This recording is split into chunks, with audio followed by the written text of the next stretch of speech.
Some days parenting requires uncomfortable conversations. But a disturbing reality was revealed after Ruby's youngest son escaped in August of 2023. This chilling 911 call leading to her arrest. I just had a 12-year-old boy show up here at my front door asking for help.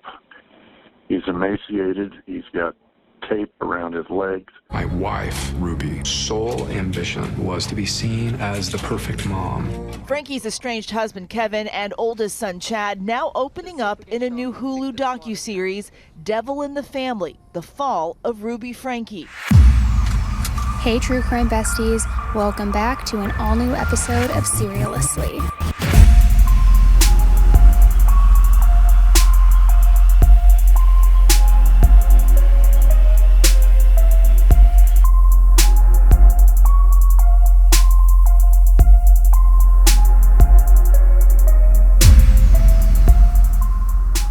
Hey everybody, welcome back to an all-new episode of Seriously with me, Annie Elise.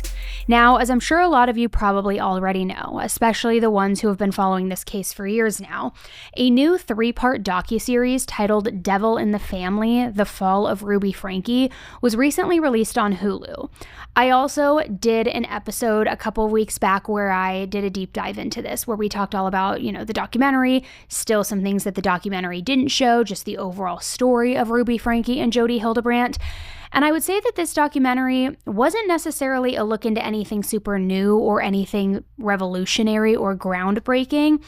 Nothing that really wasn't already known before, but it was definitely now a new look into certain perspectives. And what I mean by that is certain perspectives that maybe we haven't heard much of up until this point. And although there were a few interviews in this documentary, such as interviews from neighbors, police officers, and so forth, the main focus was really on the children. The main focus was on Sherry, Chad, Kevin, and Chad the son and Kevin being the father, they really were at the forefront of this.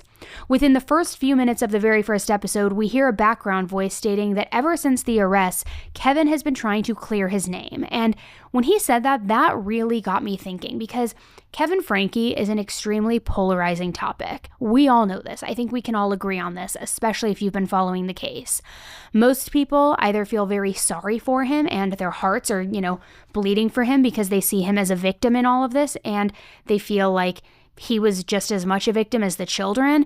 But then others can't stand him, and others think that he should have been punished because not only was he an active participant in what I believe to be like the crescendo of all of the allegations and what they were convicted of, but he enabled it. He stood right alongside his wife, and he thought that those methods were okay. He co-signed them. He enabled her. He was right there. So now that he's coming in after the fact, after Ruby and Jodie have been charged, it just doesn't really sit right with me. Because it's like, okay, now that they've been charged and convicted, you're sweeping in and saying, oh, I love Ruby, but I'm so glad she's not here anymore. The kids are laughing again. They're smiling again. I just want custody of them. I'm going to fight for custody, as though you're their savior. When, no, bro, actually, you participated. You were a willing participant in this for years, and you co-signed her. You enabled her all the way up until when Ruby was arrested and one of the children went to go get passports, hard drives, and things from the house to seize and give to the police. He tried to actually file charges against his own child for, I don't remember if it was burglary, robbery, or something within that realm, because they were trying to take that because they were going against Ruby. So now for you to come out and be like, oh yeah, the kids are just so much happier now with me and we're rebuilding and this and that, just because you weren't there when the arrest went down does not, in my opinion, make you any less responsible. So my point in this follow-up episode is it's going to be all about Kevin, and we are going to drag his ass because I want to show the clear contradictions from what he is saying now to what his documented behavior was in the past, and how he truly did enable this. He co-signed it, but now he's backpedaling and acting as though he's the children's savior because he doesn't, of course, want to be thrown in prison like Ruby and Jodie. But it's disgusting. And I know there are, like I said, a lot of different opinions about Kevin. This is my opinion. I'm sure you have your own as well.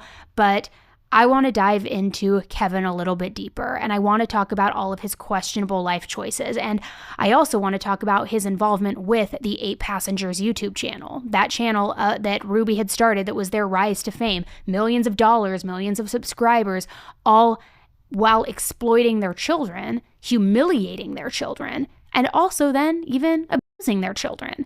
So we are going to talk about all of that. We're going to talk about his connection with Connections, the freaking alleged cult. I'm going to say alleged, but hello, if it walks like a duck and quacks like a duck, it's a freaking cult. And his connection with Connections and how he co-signed that as well and thought Jodie was great too and practiced the principles and all of those other things. And we're going to talk about then his absence when everything escalated with Ruby and Jodie and what he was doing. Why were you away from your kids for a year? Especially knowing the kind of conflict and the kind of methods and punishing methods. And it's just, how can you even call yourself a father, honestly? And I'm sorry, but if you're a Kevin Franke stan, this episode probably isn't for you because we are here today to drag him. Parenting does not take a break. So the reason why Eve did not go skiing with us was because she left her ski coat at school. And over the Christmas break before New Year's, they took everything from the lost and found and took it to donate. And Eve said, well, that's okay. Just buy me a new one. Just buy me a new ski coat. I said, that is a very entitled attitude. And that is not how we work around here. If you lost your ski coat, you lost your privilege to go skiing. Now, although this episode is going to be strictly Kevin-based, I will bring up a couple of points regarding other family members and other dynamics just because it helps illustrate the story as a whole, just so that, you know, it's not super disjointed and you can understand where we're going. Now, of course, Kevin, he was his own person before ever meeting Ruby. But for the purpose of this video, I really want to start with when he and Ruby first met, because truthfully, that's when all of this started. So let's jump right in. If you've read their daughter Sherry's book or even listened to the episode that I did covering this book, you know that Sherry had a lot to say about her parents' relationship.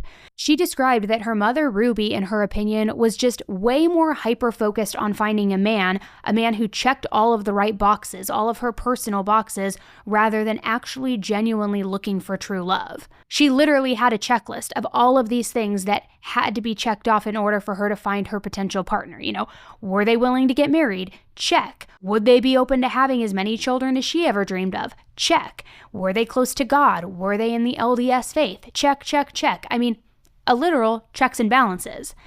Now, Kevin himself really validated all of this in that documentary, but he also kind of had this whole new behind-the-scenes type look into it, if you will. He claimed that when it came time to winning Ruby and then standing out against all of these other potential suitors, that he cheated, that he rigged the game, that he thought it was some type of board game or I don't know, some kind of competition, and that he cheated so that he would come out on top.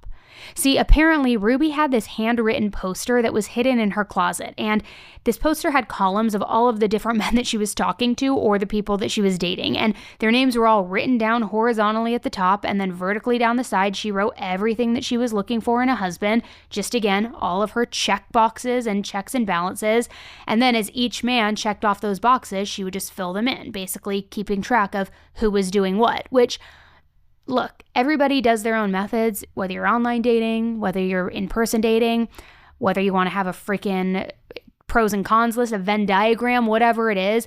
This, to me, doesn't exactly read authentic love. But, you know, who am I to judge? Maybe I need to make a diorama or something. So as Kevin is talking about all of this, he even claimed that somehow he saw this poster and that he studied it, that he memorized this poster like it was life or death, pretty much molding himself into this perfect person that Ruby had been looking for her whole life. Red flag, okay? First of all, mega red flag. Like, how about, what's that song? Be yourself, be yourself, be yourself. Like, this guy, he's crafting himself into who he thinks Ruby, not even who he thinks, but who Ruby wants as a partner. Now, not only is that a red flag because you're changing yourself, but it's a huge red flag because it's showing you are fixated on Ruby. You are willing to change yourself, change your personality, change your hobbies, your dreams, your aspirations, everything so that you can be with Ruby, which Case in point, look where it got us. You allowed and participated and endorsed and co-signed and all of these things that Ruby wanted to do that were dangerous to your own flesh and blood, all because Ruby was endgame. She was the goal. You wanted her no matter what, and you were willing to, quite frankly, do anything. You were willing to do anything to your own children to be with Ruby. So this moment where he's trying to be this yes man for Ruby, it really does end up being this huge foreshadowing moment of seemingly their entire adult lives together. So of course he's checking off all of these boxes. So they quickly get engaged, they get married, and then right away they start having children. And something that I think is really important to note here from this documentary itself is that it seems like there are still a lot of varying feelings from Kevin, Chad, and Sherry when it comes to Ruby. Specifically when it comes to the old Ruby and then the, hypothetically speaking, new version of Ruby where she turned into this awful, evil person. A lot of people on the outside looking in think that maybe it was YouTube and maybe it was the fame and the money that began to corrupt Ruby, while some people think that it was when she got involved with Jodie and with all of Jodie's insane teachings. But what's interesting is that even her family members, the people who were around Ruby the most, cannot really agree on one specific thing. And to be fair, each person's feelings are valid. It could be either one of those things, so it's their own version of events and, really, their own truth. Now, Sherry's feelings are very clear-cut. She has always believed that Ruby was not a good person or a good mother. Not at all.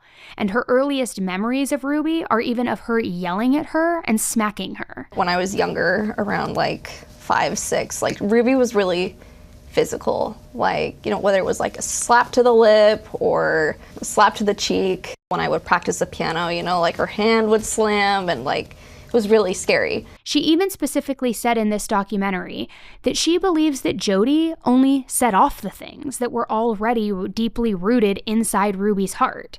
Which I kind of imagine that almost as like a ticking time bomb, that it's just been years, just something waiting and waiting for something to come along and just set it off. And that's how Sherry describes it. Then there's Ruby's son, Chad. And it seems like maybe he still holds some kind of soft spot for her deep down. You can tell that he seemed slightly more wary than Sherry. I mean, just not quite as angry or resentful as her.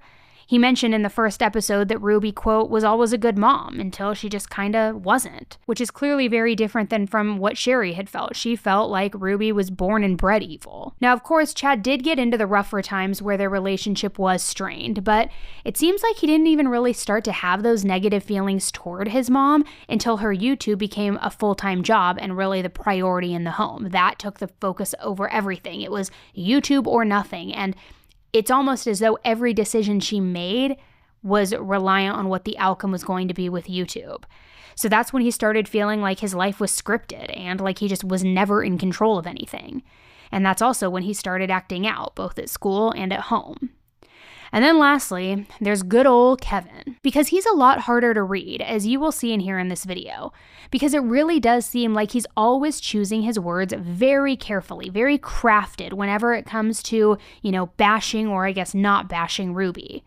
And it's almost like he always has Ruby still in the back of his mind. Still, how's she going to respond to this? Am I saying too much? Once she gets released, will she be with me if I speak too freely? Something like that. And again, this is strictly my take on things based on what I'm seeing and what I know so deeply about the case. So maybe I'm totally wrong. You tell me if you come to that same conclusion. So this sort of leads us to the creation of the 8 Passengers YouTube channel, because Kevin claimed that when Ruby first started picking up the camera and documenting every single thing in their house, in their lives, and turning it into content, that he was really uncomfortable with it.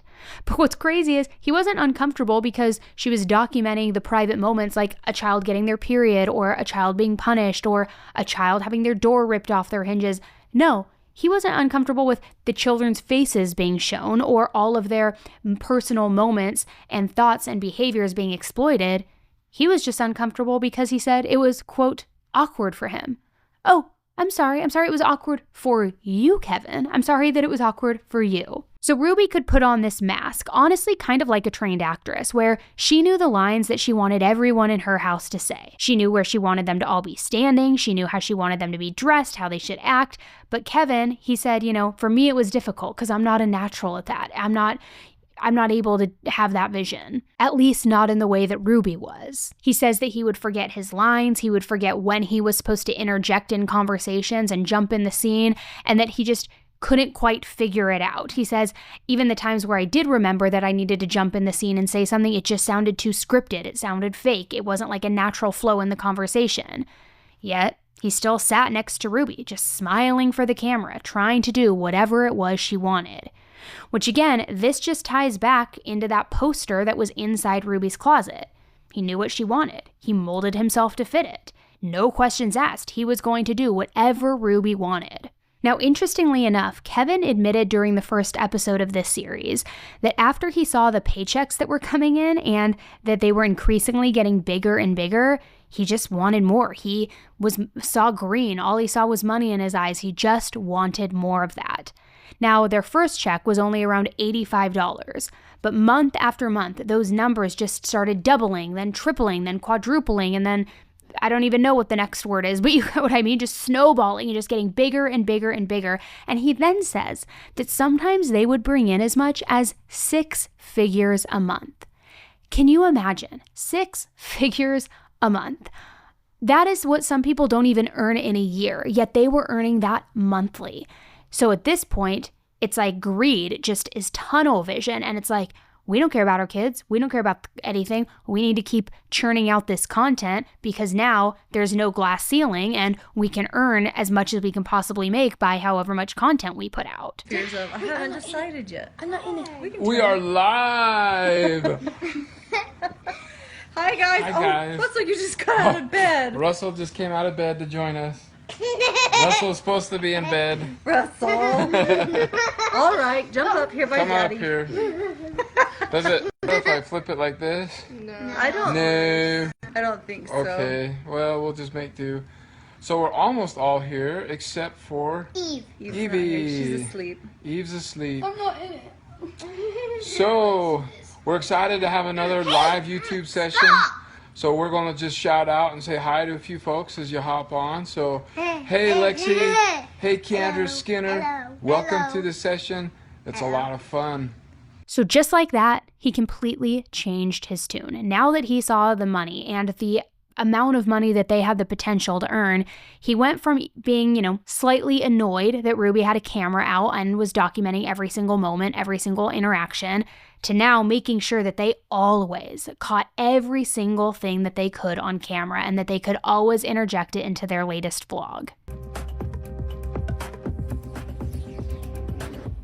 Okay, listen, if you're anything like me, then you definitely struggle with figuring out what you're going to eat every day. I know for me, especially when I'm using DoorDash or Postmates, which I try my best not to do, I'm just like a creature of habit and I don't even want to think about what else to eat. So I just will order the same thing over and over again, even if it's not what I'm craving, if it's not what I want. And I also am just so over the fast food. I'm over the delivery fees, all of that comes with it. And I've talked to you guys about it before, but when I discovered Factor, it was like, I hate the word game changer, but it was almost like a light bulb went off in my head because I've been using it. You need to try it. And it is seriously the easiest way to eat well without any of the effort. The meals come fresh, fully cooked, and they're ready to heat in just 2 minutes. So there's no grocery shopping, no meal prep, no dishes.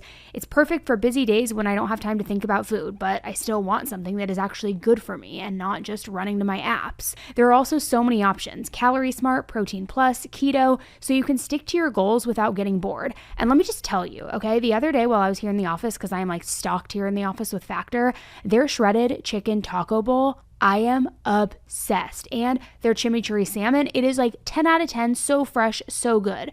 Plus, they even have smoothies and snacks, so you can grab something quick without reaching for like junk food or like for me, the Cheez-Its, things like that. A little life hack for you too, their chocolate shakes, I live and die by these. I go through them so fast. Every time I order a restock, I honestly am gone. They're gone within like 5 days because I grab them every morning. They are so good. It's basically like having a personal chef, but without the crazy price tag. So if you're trying to eat better this year, this is definitely it. Just try it once and you will be hooked. Eat smart with Factor. Get started at factormeals.com/factorpodcast and use code factorpodcast to get 50% off your first box plus free shipping. That's code factorpodcast at factormeals.com/factorpodcast to get 50% off plus free shipping on your first box.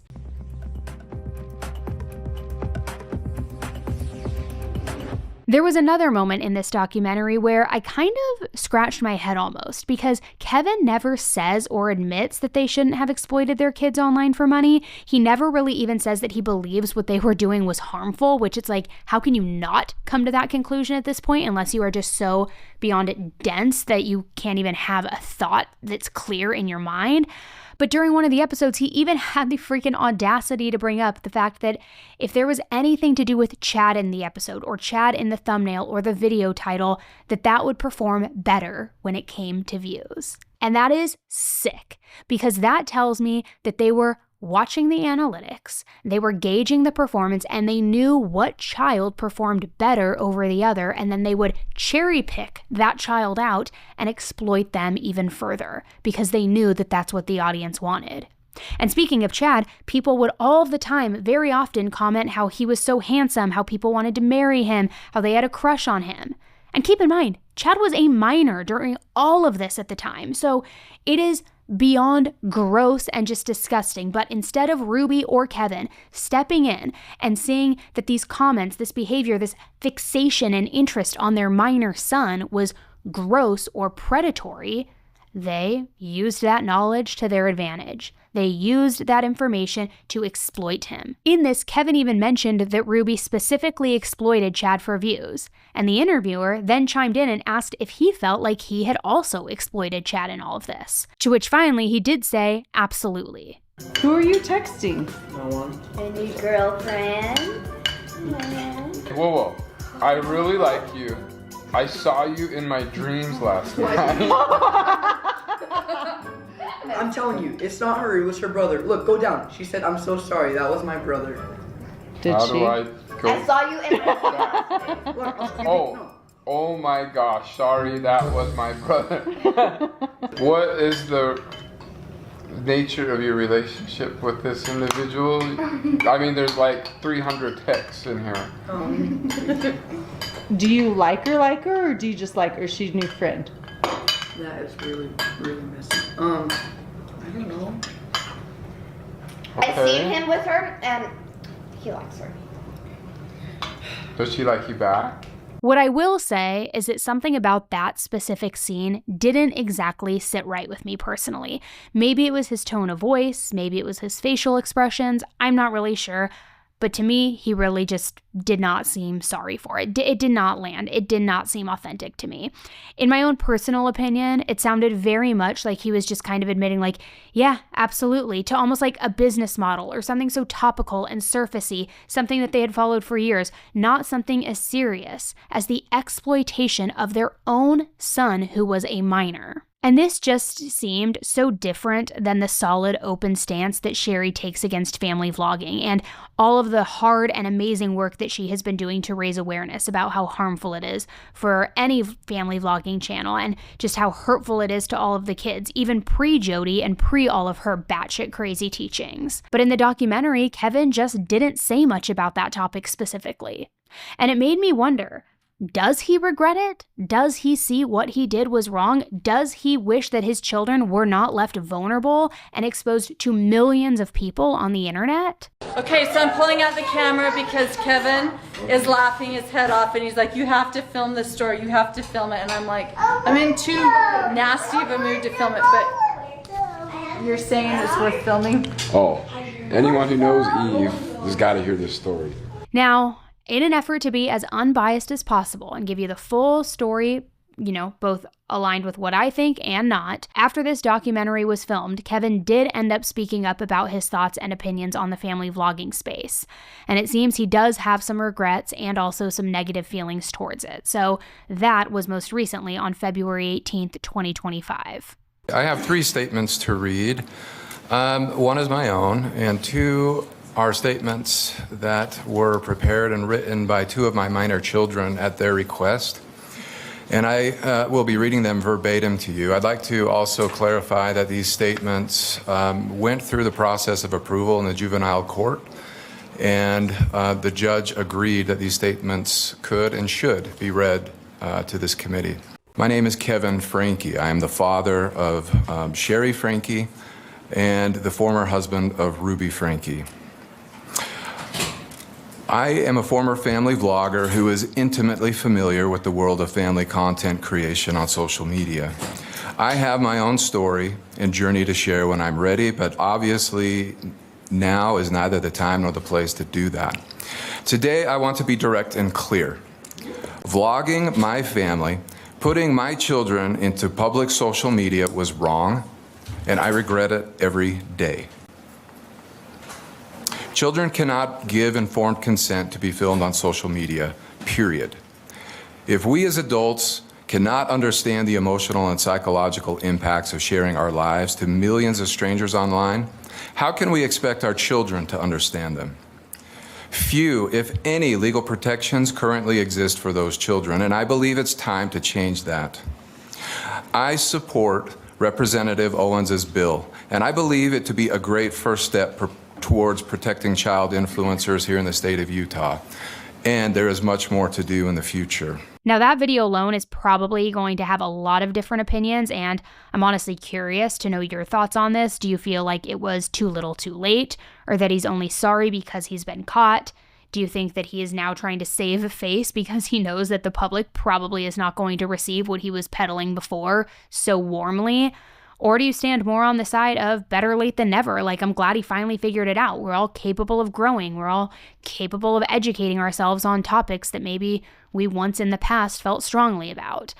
As a parent, I just don't really personally allow for that kind of grace. I think that you know when you are being a good parent or not from the get-go. I don't think that that needs to necessarily be something you should be educated on over time, that you need to grow from being a parent who exploits your child and uses them for money. But maybe I'm too harsh. I don't know. I'll be honest, it's just really hard for me to ever take things that he says seriously, especially things like he said in that last clip, but then also saying things like what he says in this next clip, where it sounds like he's almost justifying the abuse. The things that you see that are concerning in the documentary, such as the sternness, the yelling at the kids to get them to comply, and the filming and those kinds of things, I think a lot of people that aren't familiar with family content creation would look at that and go, that's horrible, that's abusive, and it is abusive.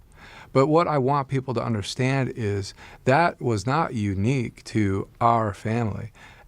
I don't know a single family content creator that did not have interactions like that with their children. And I think what a lot of people have issues with when it comes to Kevin, myself included, is that just because he wasn't present during that year where Ruby was really losing her mind, starting to spiral, and physically abusing the youngest two children, it doesn't mean that he wasn't there or present for other very questionable behavior and very, very questionable parenting choices. I'll go to the most well-known example, and I'm sure you're already going to guess what it is here, but this is when Chad, their son, had his bed taken away from him. You've been sleeping on a beanbag. I've been sleeping on a beanbag since October. Chad showed that he was not able to manage himself sharing a bedroom with Russell. So when we moved, the bigger room in the basement was automatically his, and I didn't have a room, but we put one on hold for me. So a lot of you are like, hey, that's not fair because Chad got the lesser bedroom and Russell got the bigger bedroom. Russell got the big bedroom and Chad got the smaller bedroom. And Russell's bigger bedroom also had a bathroom. But what you guys didn't know was Chad didn't get any room. He didn't get anything. He was sleeping on the floor in the family room.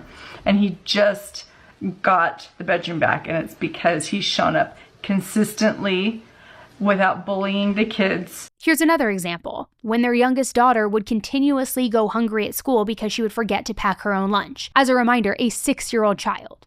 I know that her teacher is uncomfortable with her being hungry and not having a lunch, and it would ease her discomfort if I came to the school with a lunch. But I responded and just said, Eve is responsible for making her lunches in the morning, and she actually told me she did pack a lunch. So the natural outcome is she's just going to need to be hungry. And hopefully Hopefully nobody gives her food and nobody steps in and gives her a lunch. Now, yes, Jodie was in the picture at this point. At least she was for that Chad incident. I'm not 100% sure about the lunch situation. So sure, you could argue that the weird connections, ideologies, and the cultish mindset was already starting to settle in and that it was starting to take root. But regardless, these were parenting moves that Kevin was still present for, that he co-signed on, he enabled, he greenlit it. Like, he hadn't left the house yet. So he was okay with this behavior. And that's why it enrages me that he's now trying to get a pass. In a recent interview that Chad and Kevin did with People magazine, Kevin even actually brought up the time that Chad didn't have a bed. But instead of actually taking accountability or just simply saying like, you know, I really shouldn't have allowed that. That was a big mistake in hindsight. I can't believe I ever let that happen.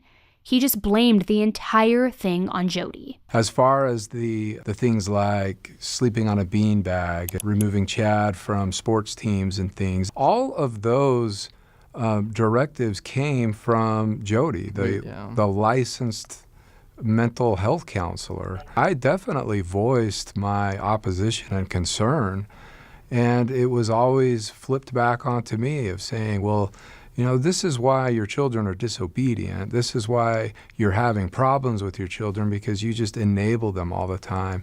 You're the problem, Kevin. Now look, I don't think that anybody is denying that at some point Jodie instructed him and Ruby to do these things, especially when it came to Chad, since she was technically his therapist. But the problem lies with not just jumping in, not saying, you know, this doesn't feel right. This isn't something that I'm comfortable with doing to my kid. This doesn't feel good. I'm not going to do this. Just because your therapist tells you to take your child's bed away, it doesn't mean that you should do it. Just like the age-old saying, if somebody tells you to jump off a bridge, are you going to do it? If a therapist tells you to torture or to ridicule your child, are you going to do it? That at what point do you man up as a parent and as a man, sorry, excuse my cussing, and realize and say, no, I'm not going to do that. I would never treat my child like that, especially if Kevin was so against it at the time as he claims. It's not like she was in their home pointing a gun at them, forcing them to do this. They did this of their own volition. They made these choices. They executed these horrific actions. When you become a parent, it is your duty to step up and advocate for your child, not to inflict harm on them and exploit them. And it's these children, in my opinion, they were failed every step of the way. Both of these parents, equally damaging. I don't care if Ruby is the one that was there for more of the physical stuff, and when that all went down, in my opinion, Kevin, he is just as responsible. If you're not going to stand up and make sure that your kids are protected and safe and happy and healthy, who will? Who do you expect to advocate for your child? Surely not nutjob Jodie. Now, when this specific incident was brought up in the documentary, Kevin described at the time feeling persecuted for his parenting style, feeling persecuted for his religious beliefs. And his exact words to the viewers, apparently very harsh reactions to the video, were, "We saw it as an innocent religious family that's being attacked unjustly by cancel culture, and cancel culture is winning." Those were his exact words. His exact words. Give me a break. You're sad fishing. You are not taking accountability. You're pointing the finger at everybody else. It enrages me. Now remember, those were the things that were going on in his mind at the time. So the interviewer even asked if he felt now that the people's reactions were justified. And his response? Sure. That's it. Not, yeah, you know what, they were justified and I wish that I had listened at the time, and in hindsight, I wish I could have gone back and I would have listened. They were right and I should have it should have been more eye-opening to me, and that they were seeing something that I unfortunately at the time couldn't see or refused to see. But instead he just says, sure, they were justified. So casual, it's not a big deal. So very similarly to the topic of family vlogging in general, my question with that is, does he actually regret any of it? Or does he just know what people want him to say? I mean, this is for each and every one of you to decide. Now, there is one more thing I want to mention about Kevin pre-leaving the house. I have a lot more to mention, but this is about Kevin before he left the house, and it really stuck out to me. At the end of the first episode, there's a very interesting conversation that is brought up about whether or not Kevin ever actually saw Ruby physically or verbally abuse any of the children in their home. And he straight up said, I had no idea that this is what was going on in my family. That is a direct quote. And I'll be honest, it's going to be a little bit hard for me to not get angry or share my opinion about that, because right after he said this, the clip then jumped to Sherry, where she says that she tried to help her brother Chad whenever he would get in trouble or whenever he got hit, and that she would try to help him as best as she could. And she said that sometimes all she knew that she could do was get him toilet paper if his nose was bleeding, and that she could just offer him comfort and be there for him. Another time, she said that she helped him clean his blood off of a wall after a very intense beating. And remember, this was all before Jodie ever moved in, pre-Kevin not seeing his kids for a year. So it was well before the younger kids had apparently turned into demons who were possessed, and way before Kevin, Sherry, and Chad were all kicked out of the house. So I find it pretty damn hard to believe that his oldest daughter, who is, of course, obviously much younger than him, that she remembers multiple instances of having to intervene and step in and clean blood off of the walls and blood off of her brother's face or comfort her brother, and remembers all of these surroundings in vivid detail, yet he had no idea that any of it was going on. The math ain't mathin'. It does not equate. It doesn't make sense. He can also be heard in the background of videos where Ruby is yelling and where she's being just incredibly harsh toward her kids. Yet, he claims he had no idea that any of this was going on. Sit down right here. Go sit on the couch. Oh. Sit her down on the flipping couch. He was there during the times that Ruby would post parenting tips and different parenting guides that are incredibly concerning, yet he apparently had no idea that these things were going on. This is what love sounds like. When you see someone hurting, you acknowledge the hurt. If your kid came to you on fire, would you say, I'm so glad you trusted me to tell me you're on fire, but if I put out the fire, that's going to really hurt and you're going to end up with scabs anyway, so I'm just going to love you where you are right now? No, you throw them on the ground and you start rolling them. You get a blanket and you start hitting the flames, and they're going to say, you're hurting me, you're beating me, you're controlling. It's like, no, dear, hold still. I'm getting the fire out. That's what a loving parent does. And because nobody will do it, it looks to the world crazy. And because they've never been loved before, it looks like I'm angry. To them, it looks like I'm controlling. It looks like I'm militant. It looks like I'm a monster. It looks like I'm mean. It looks like I'm full of hate. It looks like I'm not accepting it, because they don't know what love looks like or sounds like. So this is something that he has seemed willing to die on that hill about. A lot of the physical violence that was described was hidden and kept from me. I didn't even know that those things happened. And I think Ruby was really careful to hide a lot of that from me. Again, that's for you to decide. This is just my opinion. And maybe you really do believe that he has somehow had no idea about any of this as it was going on, and that's totally fine. Maybe I'm just more skeptical because it just doesn't make sense to me. How could you not know? I think it's way more likely that you knew and you were a witness to this, but your bank account was growing, and so you chose to look the other way. That's my personal opinion. I think that the content was good enough, the paychecks were good enough, so why stop it? That's my opinion.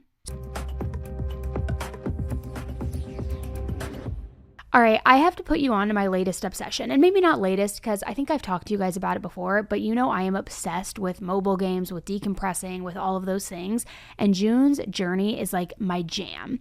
It's this super fun hidden object mystery game that I cannot stop playing. You are basically solving puzzles while you're uncovering like this really like juicy 1920s mystery. The scenes are all so detailed, so pretty, plus you get to renovate your own estate as you go, which is like a fun little bonus. But what I love about it is even when I'm turning off from my day-to-day of talking about true crime, there's still like a little detective work behind the scenes through this game. There's still strategy, and that's what I really like. So I usually play whenever I need a break because it's the perfect way to unwind while still keeping my brain engaged.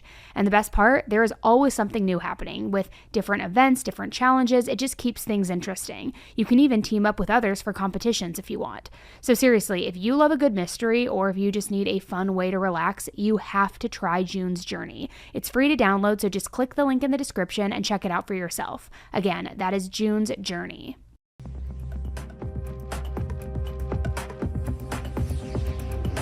So now we're caught up to when the 8 Passengers YouTube channel was created.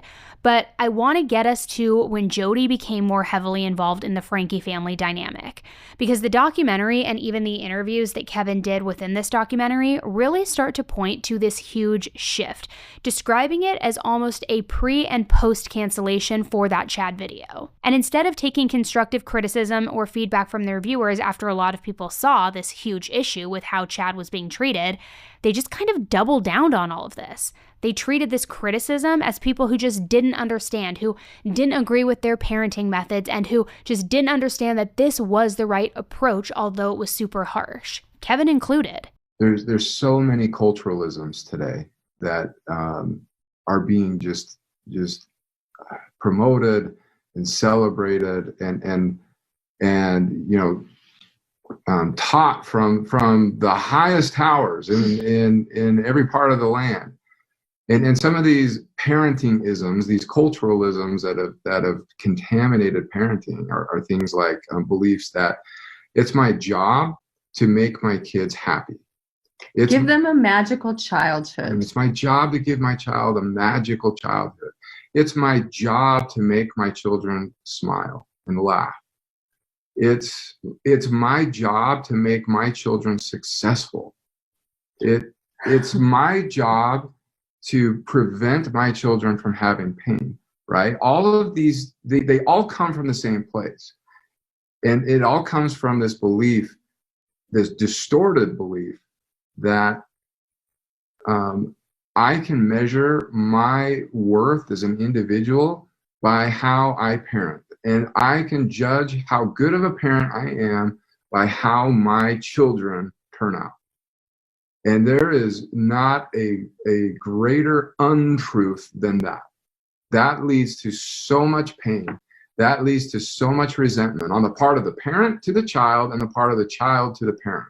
And instead of stepping away from Jodie or lessening her therapy sessions with Chad until they could decide on a different route of treatment, Jodie's involvement just increased. Chad was seeing her multiple times a week, and Kevin was also at the same time attending this men's group session every week with Jodie. And Ruby, of course, well, we know she was just turning in and morphing into this little, Jodie Hildebrandt prodigy, just terrifying, this little evil culty dictator. And these men's group sessions were just yet another time when Kevin was actively molding himself to whatever Ruby wanted. He said that Jodie would praise him in front of all of the other men and that he knew that the praise would get back to Ruby, and so he loved the idea that he just wanted to be a perfect little puppy dog on his best behavior, listening to Jodie, wagging his tail, doing everything she said because, ooh, if I do everything I say, I'll get a treat, and Jodie will go tell Ruby that I was a good doggy. So I want to make sure that Ruby knows I'm a good doggy. And I know that sounds so cringe and juvenile, but that's literally what this was. He is such a sad sack of garbage, in my opinion. Grow a backbone, grow a ball sack, be a man. This is so embarrassing, and it would be even more pathetic than embarrassing if it wasn't so dangerous and what he allowed, in my opinion, to go on and go down in that house. So he said that during this time in particular, while he was doing these little, men's sessions, barking at every single need that Jodie and Ruby were throwing at him, his relationship with Ruby, of course, just grew stronger. She was finally seeing him the way he always wanted her to. He was finally getting the accolades and the attention of beautiful Ruby, perfect Ruby on a pedestal. The validation that he was receiving from Jodie and Ruby both, that was his literal drive for attending these men's sessions and for getting more involved in connections. Hi, we're here at Man School in St. George, Utah. These are two of these lovely men. Kevin just got done giving a talk about from coddle to cradle. And we're here together with about 45 men who are interested in learning how to connect. And you probably don't know this, but in order to be able to connect, you have to live 3 principles. They are being honest, responsible, and humble. And so these men have, pretty much perfected, right, guys? Perfected. Yeah. Living Yeah. Yeah. No more problems. Here's the adulator, here's the denigrator. That's right. Living honest, responsible, and humble. That's what we're all practicing so we can have relationships of connection. So Kevin just gave this amazing talk about coddle. Will you share a little bit about what that? Yeah, we focused a lot and had a great discussion with the men here about the principles of self-reliance and about responsibility and being able to not run away from responsibility, but to embrace it and to accept it, because those responsibilities are exactly what will lead you to greater connection and happiness in life. So he got deeper and deeper into the cult that is Connections. The documentary talked a lot about how Jodie and her teachings had all of the typical characteristics of a cult too, which definitely wasn't really unknown before this documentary came out, but I think we all have long suspected it was a cult, but it was nice to hear from some of the people that were on the other side of things, closely working within Connections as well. One member even said in the documentary that she really believed at the time that Jodie was God. Feels very reminiscent of Chad Daybell, doesn't it? And Chad even said basically the exact same thing in a newer interview with Good Morning America. Looking back, I treated her as a god, and I trusted her so much and thought that she was someone that was chosen, someone that was special. I mean, it's hard to not say that that is a cult through and through, especially with that kind of information. Jodie was incredibly convincing. She made you feel like you were doing the right thing, and she encouraged you to isolate yourself from anybody who didn't agree with the teachings or those way because, as Scientologists say, I think you're a suppressed being. She said that you are living in distortion or in untruth or whatever she said. It's like this perfect cult-like mentality concoction, just the perfect recipe to isolate somebody and to cut them off from everyone. Now, skipping ahead a little bit, I want to talk about the moment that Kevin decided to leave, because this is another really huge part in this entire story. We're already familiar with all the things that happened in between, right? Jodie got possessed, she moved in with them, Ruby started sleeping with Jodie to apparently keep the demons away. She would come out of the room, just under a love spell, candles lit, sweaty, hair a mess, just, awful. And I'm going to use my words really carefully here, but me saying that he decided to leave is pretty purposeful. He did choose to leave. Yes, Ruby told him he needed to pack his bags, he needed to go, he needed to get out, but he's an adult. He's the husband, he's the father, he had free will. At any moment, he could have said, Ruby, you're insane if you think that I'm going to move out of this house that we bought together. You're insane if you think I'm going to leave the children. You're insane if you think I'm going to stop talking to them. He could have decided that it was the last straw and that he was going to be done with them and actually be a parent, but he didn't. He chose not to. He chose, once again, wag his little tail, put it between his legs, do whatever boss lady Ruby wants him to do because he always wants to be in her good graces. And I feel more sympathy for Chad and Sherry being excommunicated from the family because they were still basically kids themselves. Nothing that was happening to them or that had ever happened to them was ever of their own free will. They had no choice in who their parents were. They weren't able to just be like, screw this is crazy, I'm out. They didn't have the same luxuries that Kevin did. And Kevin was the adult. He should have made those decisions. Tough decisions? Sure. It wouldn't be very tough for me, but let's chalk it up to, okay, maybe it was a tough decision to make. That is what you have to do when you are a grown-up, Kevin. You have to make the tough decisions to protect your children. So Kevin had the choice, and he made his choice. He did what Ruby said, and this is despite a very heartbreaking moment which he described, where one of his younger children was sobbing in his arms, hugging him, pleading with their eyes because they were fearful that if they used their words and verbalized their fear that they would get in trouble. So sobbing and pleading with their eyes not to do this, not to leave them. And he left anyway. Even when he was out of Ruby's watchful eye and now living on his own, he still chose to ignore Sherry and Chad, who he knew were out on their own as well. It wasn't like they were locked up with Ruby and he couldn't contact them. He just chose not to. When Sherry tried to talk to him and when she tried to reach out, he blocked her with seemingly no second thoughts, no remorse, no question about it, just blocking my own kids. And that's not even under the direction of Ruby anymore. That is an independent choice that he made. Now, I know I sound like a broken record and I need to get it together, but I cannot even just for a second imagine putting myself in Kevin's shoes and doing the things that he did. It is baffling to me.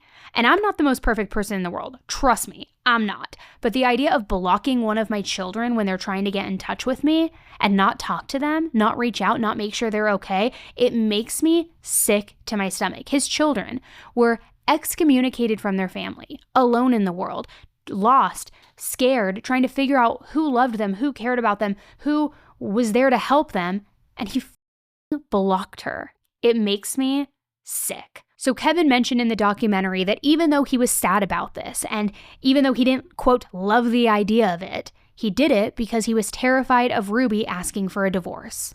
So once again, you will cut off your children because you're scared of Ruby, because you don't want precious Ruby to not be in love with you anymore.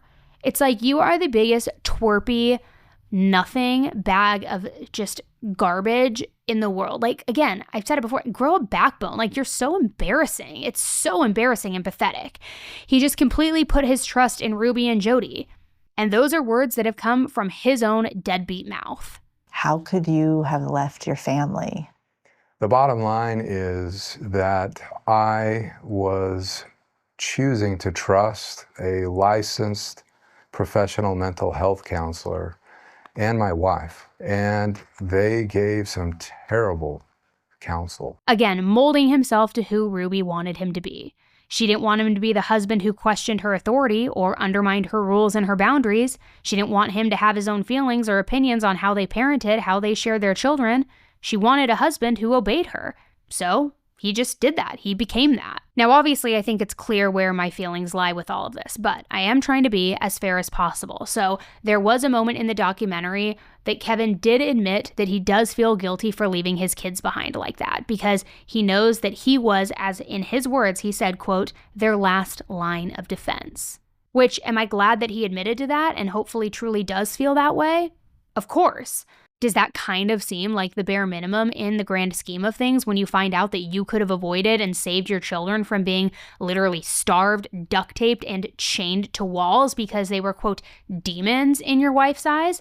I don't really know about that. Towards the end of the documentary, there was a point when Kevin talked about the moment that his eyes were finally opened to the fact that he was in a cult, that he had been brainwashed, and that what happened to his kids really actually happened. And I want to go over that quickly because it leads into something to this day that has stuck with me and has been one of my bigger issues that I take up with Kevin. Sometime after Ruby and Jodie's arrests, Chad and Kevin had apparently began texting back and forth. Chad had basically reached out saying he saw the news, he was confused, he didn't know who to talk to, he was trying to get some clarity as to what was going on. So Kevin told him that he was going to go over to the house that following day to check things out, and for Chad to meet him there so that they could talk. Now, even though I don't know the exact day that this happened, it was after the arrests, and that is key. This was after Kevin had heard the conditions that his kids were living in and all of the things that they had faced. It was after he had full knowledge of the situation. And he describes that before he stepped foot into that house, he didn't really believe any of it. Just like when people were commenting about Chad and all of those things, he felt like the police were setting him up or that it was all fake or it was orchestrated or whatever. But he claimed that when he saw that the house was a complete mess inside, the gears in his brain started turning. He was slowly realizing, walking room to room, that none of that correlated with the Ruby that he was picturing in his mind.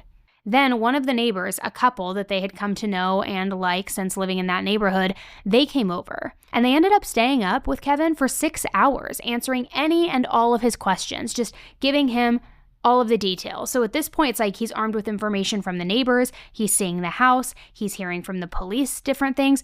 He has a full comprehensive picture of what was going on in that house and just how bad this had become. These neighbors even described what the kids were like after he left. They told him about all of the times that they called CPS when the kids were seen in the window, seemingly left home alone for days on end. And it again was apparently after talking with them that he had this great revelation of everything.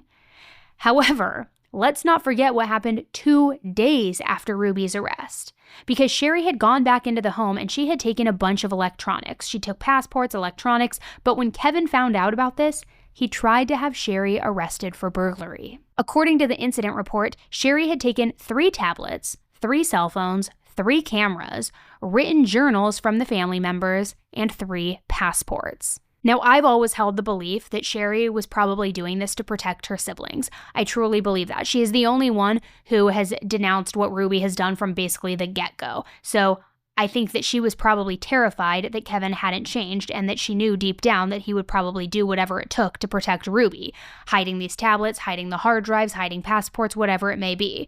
Maybe she was worried that he was even going to wipe the devices of any possible evidence of abuse throughout the years. I don't know. But despite everything that Sherry went through, she always had her siblings' best interest in mind.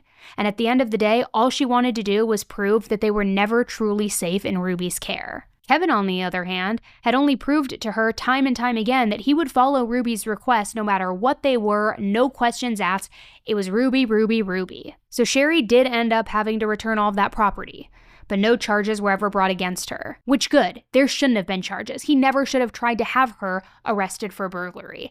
She was trying to help her siblings, the kids that he never did help, even despite having a full picture of what had happened to them, which, again, makes me question how authentic he's being now with his remorse and, trying to say he wants all of the kids in his custody. I think it's more of a saving face thing, and I think it's because he thinks it will make Ruby happy. And I say this because watching the body cam footage of Kevin getting angry that his daughter Sherry wasn't going to get arrested, to this day, this footage still makes me angry. There you go.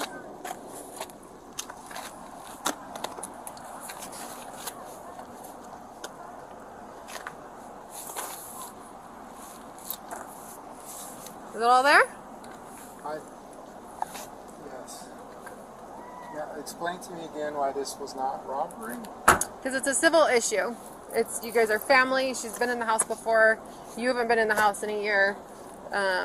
She had interest in the items. She didn't take them with the intention to deprive you of them. So that's the theft code. We have to prove intent to deprive you of the items. And that wasn't her intent in having them. So the detective sergeant said that we're not going to charge her for anything. Okay. I'll have to do some more research on that. You're welcome to do that. If you want to follow up with her detective, you can do yourself. Okay. Yeah, he'll be here on Tuesday. His name's Sergeant McCoy. I feel like I'm going to get mad all over again. She is your daughter. She is the only one in your family who is trying to protect your children. All right, let's talk about something that has been a total game changer for so many people, GLP-1s for weight loss. And as a Roe sponsor, I have to just tell you about what they're offering because it is next level, and I feel like it is just a hack for anybody who qualifies or is interested in GLP-1s. Roe now provides FDA-approved weight loss vials for half the price of auto-injector pens. No insurance hoops, no savings card hassle, just straightforward pricing. And if you qualify, studies show that you can lose an average of 15% of your body weight in a year. And what's even better, this formula targets 2 hunger hormones, which means fewer cravings and less nausea. Plus, Roe makes the whole process super easy. You can complete the consultation from home, there's no doctor's visits, no waiting rooms required, it is just so simple. So if you've been thinking about starting your weight loss journey, Roe might be the answer. Over 385,000 people have already chosen it, so click the link in the description and see if it's the right one for you. So go to roe.co/AE to see if you qualify. That's ro.co/AE. Go to roe.co/safety for boxed warning and full safety information about GLP-1 medications. 15% weight loss is based on a study in non-diabetics with obesity or with overweight with a weight-related condition on 5 mg of medication and when paired with diet and exercise. Half the list price when compared to auto-injector pens and when paying cash without applying insurance or savings cards.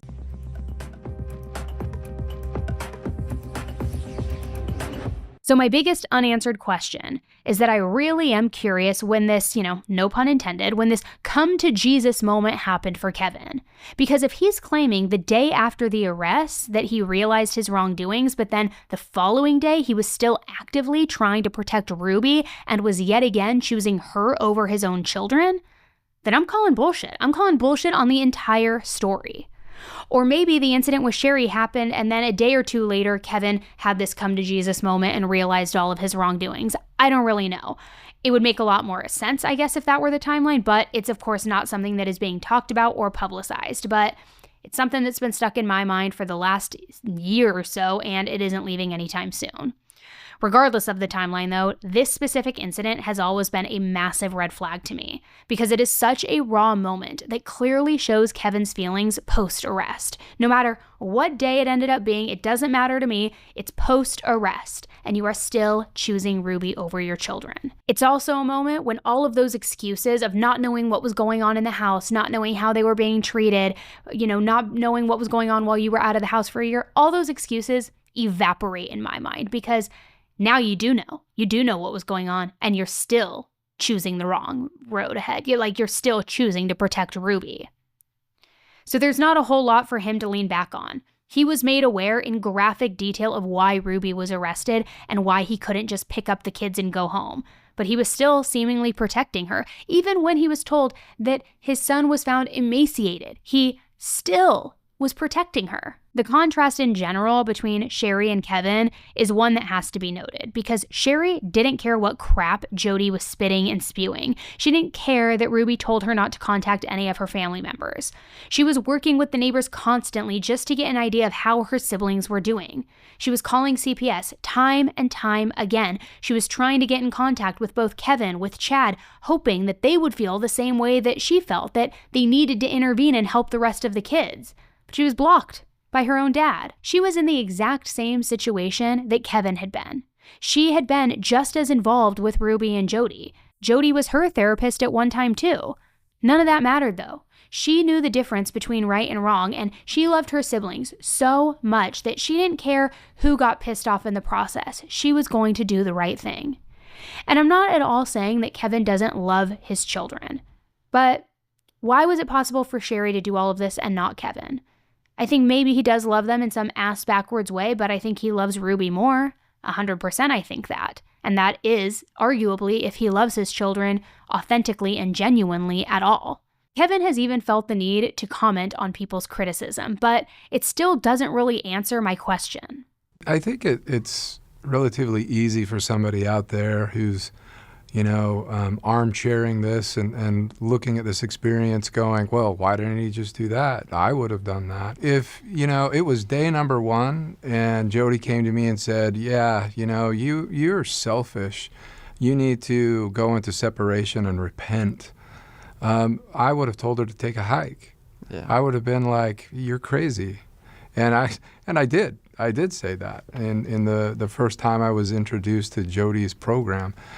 But you have to remember, and these individuals have to remember, that this was now, I was 2.5 years in this program now, and Jodie doesn't start from day one saying stuff like that. She gets her hooks into you and slowly begins to indoctrinate you and condition you to believe things about yourself and to willingly give power to other people because you come to believe that you yourself aren't capable of making good decisions. When that was suggested to me after all of that indoctrinating and conditioning, at the time, it seemed like, oh, you're right. Okay. But, again, I understand for somebody who wasn't in it, that it would seem strange. There was that coercion and flipping it back onto me, the gaslighting, that I was like, okay, well, maybe I am wrong. Maybe this is the right way to parent. Now, the very end of the documentary, it directly ties into Kevin's recent media presence, as well as his feelings on everything that is happening in general. During the last few minutes of the series, Chad, Sherry, and Kevin are all seen separately holding what I would assume to be a producer's phone. And on this phone, it has an old video of the family where things seemed not as scripted as they normally were. It seemed more authentic. And just like in the beginning, when they all had something different to say about when Ruby changed, their reactions were all different here too. Sherry said she doesn't care about how many times Ruby reaches out or what she even does in life. She will never talk to her again. That ship has 100% sailed for Sherry, and I applaud and commend her for that. Chad's reaction was similar, but with a little bit more nostalgia mixed in. He said that he missed those happy times way, way back and missed having a mother figure in general. And you could tell that he knows that the Ruby that he remembers from when he was a small kid is not the same Ruby who is in jail. And then there's Kevin's reaction, and his reaction was something else because his exact words were, "The actions she did are atrocious, but I still feel a longing. I miss her. It is easy for the world to hate that woman, and so many people want me to join in that chorus, and I cannot turn off all of those other memories."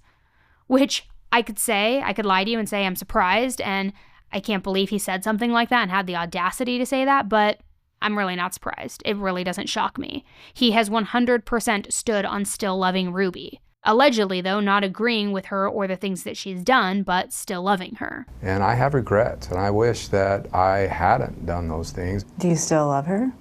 I do. I don't think I'll ever stop loving her. Does that mean that I want to let her back into my life, let her back into my kids' lives? Absolutely not.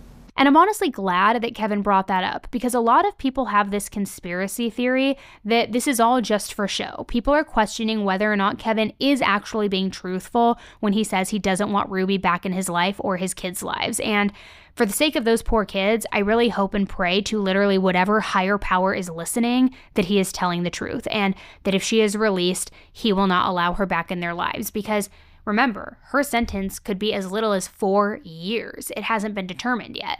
So my gut feeling, and I really hope I'm wrong, if she is released that early, which I don't think she will be, but if she is, I think he would 1,000% allow her back. I think he would bring her back around the kids in no time at all. Even if she, and let's just say, even if she was changed and saw the light and no longer was a threat, wasn't going to hurt her children, no longer had contact with Jodie, and he's like, come back into the fold, come back into the family.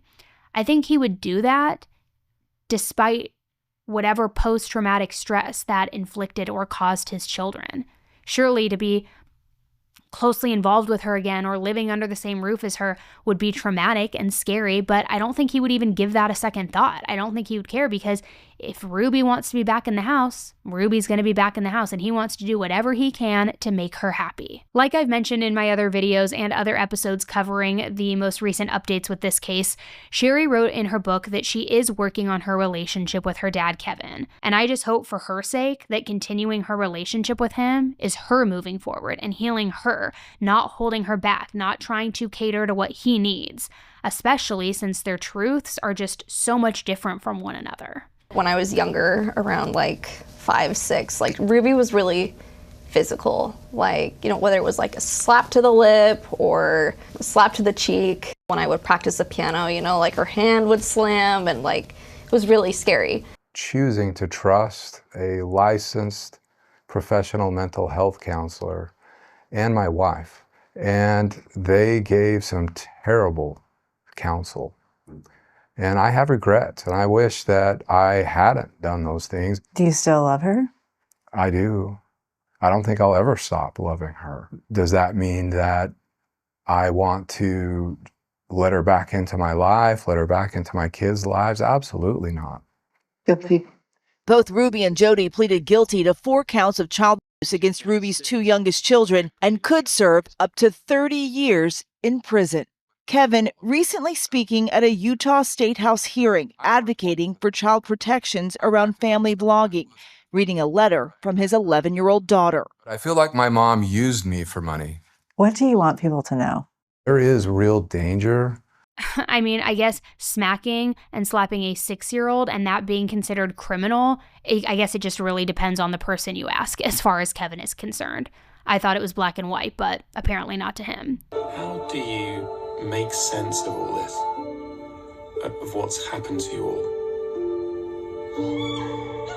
This really is a story of love, of hope,